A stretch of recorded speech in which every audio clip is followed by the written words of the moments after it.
سلام بینندگان گرامی، برنامه خبری پیام نیوز است. در استودیو شهرت رحمت الله سرخط مهمترین خبرهای روز. وضع سلامتی حکمت الله سیف الله زاده در محبس وخیم بوده است. فاشکاری های بزرگمهر یاروف درباره شناساییش با دادستان کل. اکادمی علم های تاجیکستان نزدیک به 626,000 سومانی بودجه را دزدیده است. باز یک سرباز تاجیک در ارتش کشته شد.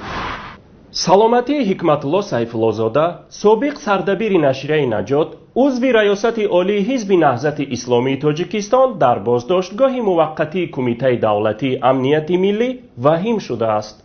این خبر را پیوندان و اعضای حزب در شبکه اجتماعی فیسبوک رسانه‌ای کردند.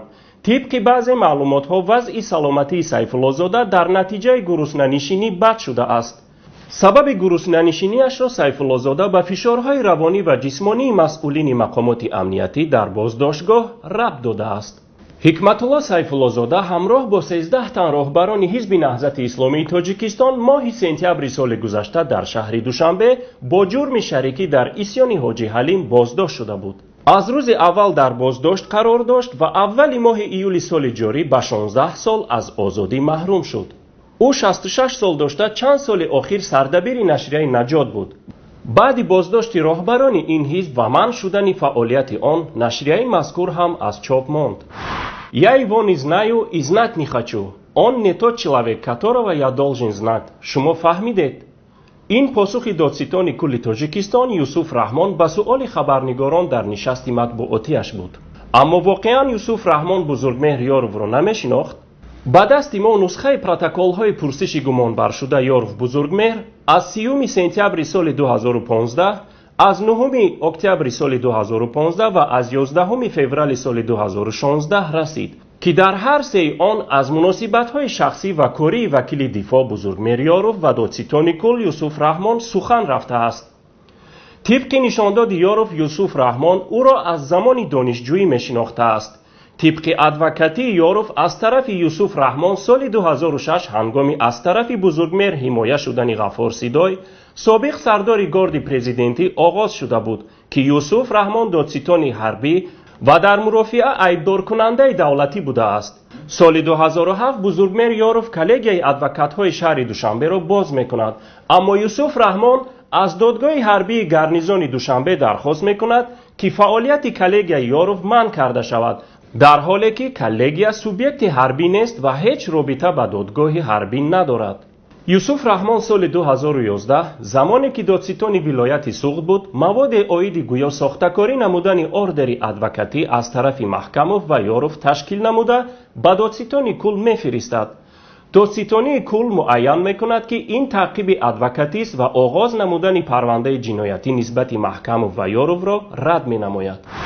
پالاتای حساب دوام 6 ماه سال جاری در پی انجام دادن عملیات نظارتی مالیوی در وزارت و کارخانه های دولتی آب و لای کردن صدها میلیون سومانی را آشکار کرده است.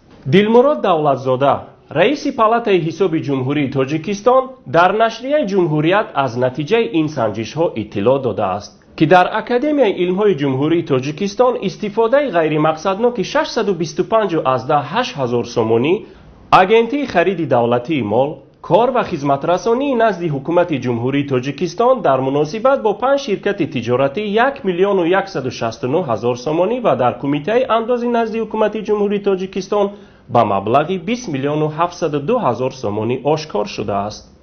همچنین باعث ذکر است که تا به حال طبق تفتیشات پالاتای حساب یگان نهاد حکومتی تاجیکستان و وزارت‌ها عاری از فساد مالی نبودند.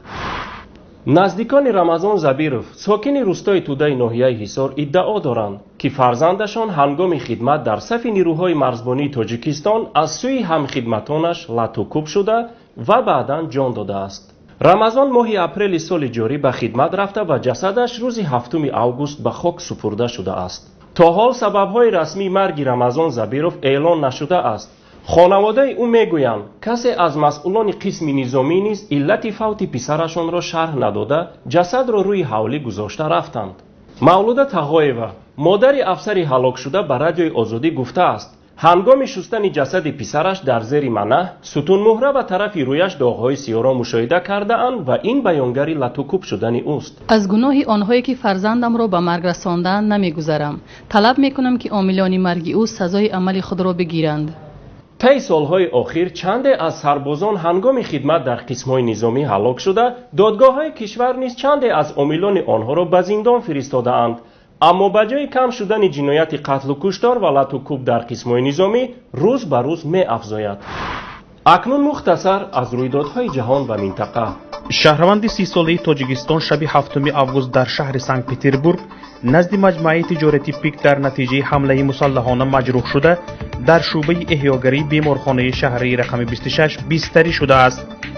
گفته می شود وضع سلامتیش وزنین بوده است. در سنت پتربورگ این دومین حمله مسلحانه به مهاجر تاجیک در ماه آگوست می باشد. فیسبی روسیه اعلان کرده است که در کریم یک عملیات تروریستی را پیشگیری نموده است. با ادعای فیسبی این عملیات را جانب اوکراین می‌خواسته است عملی کند تا انتخابات در پیش ایستاده این منطقه را خلل‌دار سازد. اما جانب اوکراین این دعوا را رد نموده گفته است که مقامات اوکراین هرگز در داخل کشورشان دست به خرابکاری نخواهند زد. آپک سازمان کشورهای صادرکننده نفت اعلان کرده است که در سال 2017 طلبات به نفت افزوده 95.4 میلیون بشکه در شبانه روز را تشکیل خواهد داد. در سال 2013 این نشان دهنده 93 میلیون بشکه بود و الان اطراف 94 میلیون است. با پیش بینی این سازمان آخر سال جاری طلبات به 95 میلیون بشکه خواهد رسید. این پیش بینی به قرب روبل روسی هم تاثیر رسانیده است که پس از سقوط چند روزه بالاتر رفته به 64.10 روبل مقابل $1 رسیده است. با همین برنامه خبری پیام نیوز به آخر رسید. با ما باشید. خیر تا روز دیگر. خداحافظ.